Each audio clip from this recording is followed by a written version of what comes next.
Maya Tamsoma Jyotirgamaya Mrityorma Amritam Gamaya. Om.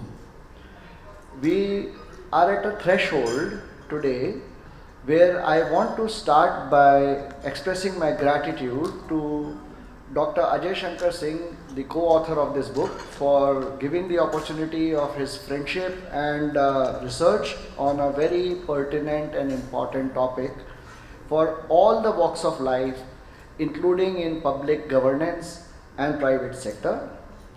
I want to thank the Honorable Minister Sharma ji in Bhutan. I want to thank Mr. Deen Dayal Agrawal, who is chairman of the CSR Research Foundation, for bringing such a galaxy of intellectuals and decision makers on the common platform for change. A book is a very powerful tool.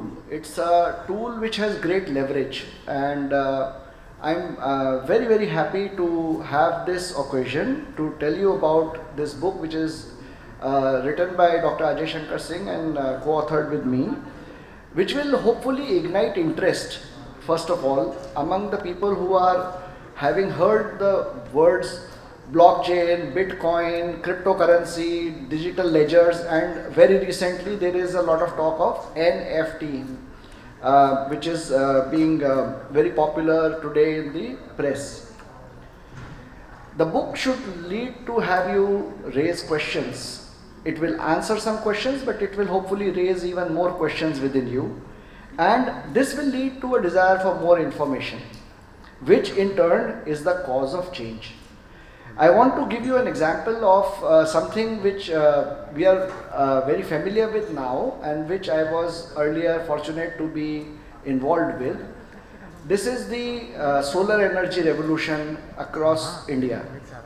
In 2010, I authored a book which was on solar energy. I was fortunate to have that book presented to our current Honorable Prime Minister Narendra Modi ji, when at that time he was the Chief Minister of Gujarat State. And Gujarat came up with a very amazing solar policy. And today India is one of the leading countries in the world in solar technology. So when you have an idea, a technology which has relevance, there is almost nothing that is going to stop it. But what is very important for the right change to happen is for the decision makers, for the people who would be influencing the decisions and actions, to be aware of this technology. In this book, we have covered, like Dr. Ajay Shankar Singh mentioned, many case studies. The case studies will help you look at parallels in your own areas of activity, how blockchain technology can be used. I want to also mention to you about a section in the book which is very relevant to almost everybody who's not an expert on blockchain technology. This section is known as blockchain versus database. Almost everybody is using database for various aspects. Blockchain is the next generation of progression of information from the current structure and functioning of database. When you look at accounting, we used to have single entry accounting like the Bahi Khata system. It evolved into double entry bookkeeping. We have evolved many derivatives from there.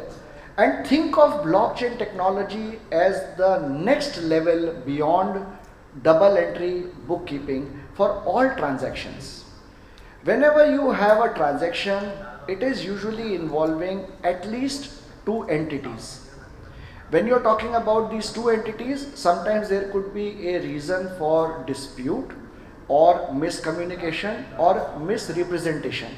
So there was emerged a need for a centralized authority or a central database administration or an organization which would act as an exchange of information between one party and the other. So think of it as an example would be the stock market.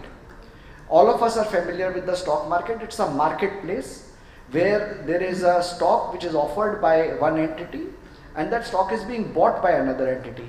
However, to do that transaction, there is a requirement of a stock exchange which will record and validate the authenticity of that transaction. Now imagine a future where the blockchain technology will allow for this to be done seamlessly without any possibility of manipulation or some kind of inauthentic record keeping by a malicious or a inadvertent error. So these are the kind of things that you can look forward to in reading the book. I am very, very happy that the CSR Research Foundation has given this publication shape, and we hope that all of you will find it of relevance in your own personal areas. I don't know, Rituparji, do I have another 5 minutes? Yeah. So I would like to also mention to you about a couple of very big misconceptions and clarify those at this point in time. So a misconception is that blockchain technology will require some new kind of computer hardware, some new kind of infrastructure in information technology and networking. Now that is not at all the case.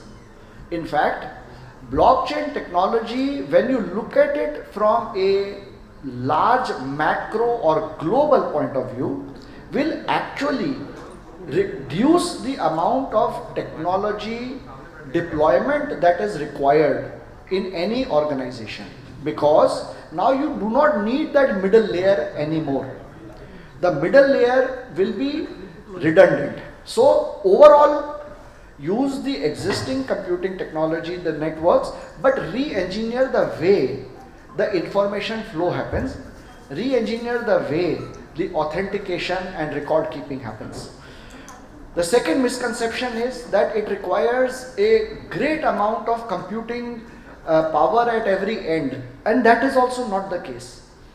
Yesterday, the Reserve Bank of India has announced that there is going to be a concept of card on file, where the merchants will be able to authenticate transactions of credit cards in India without having access to the files, the details of the cardholder, by using a token. This tokenization activity is a similar derivative of blockchain technology, because a crypto token is created of every card member, a card holder. That crypto token is on file with the merchant, and the merchant will not now have access to all the details of the card holder, but would still, in spite of not having those details, be able to do a very legitimate and a very robust transaction with much less computing power required. Another misconception about the blockchain technology is that it will lead to some kind of cyber crime, cyber ransom, and payments without any trace. Now this is also a very big misconception. In blockchain technology, by definition, there is a complete record of every transaction. There was a case in the press, I'm sure many of you may have seen it. $630 million worth of crypto tokens were stolen by an entity from a US holding agency. Every single dollar worth of that cryptocurrency was returned within 3 days by the person who took it. The reason why and this is in his press conference, he said that while it is anonymous, it may be anonymous, but it still is a track and trace possibility. It depends on how the structure, the regulation, and the adoption of blockchain technology happens. Any technology has great potential. The potential, the greater it is, has a greater potential for misuse also. But if the technology is right from the beginning, used in a way with a regulation, with an approach and a structure which prevents misuse, then that technology can be used for very, very great progress and benefit to large number of people. Today we are fortunate to have on the dais people from very, very extensive background on finance, financial markets, modeling, and in Thimphu we are fortunate to have people who have a very large macro level vision of nation, of energy sector, of environment. Every single one of these areas is going to be using blockchain technology. I am absolutely sure of it. And I am very delighted to have this honor of having co-authored this book with Dr. Ajay Shankar Singh, who, being in the government of India, has been a voice of change, of reform and of progress with technology. And we have done 3 national programs when he was with the Ministry of Rural Development. We have done a national program with the National Institute of Rural Development and Panchayati Raj in Hyderabad. And the publication has been followed by several papers which we have co-authored, including one on the geopolitics of blockchain and cryptocurrency. It is a very, very auspicious day today. I wish you all everywhere listening and being here today a very happy Ganesh Chaturthi.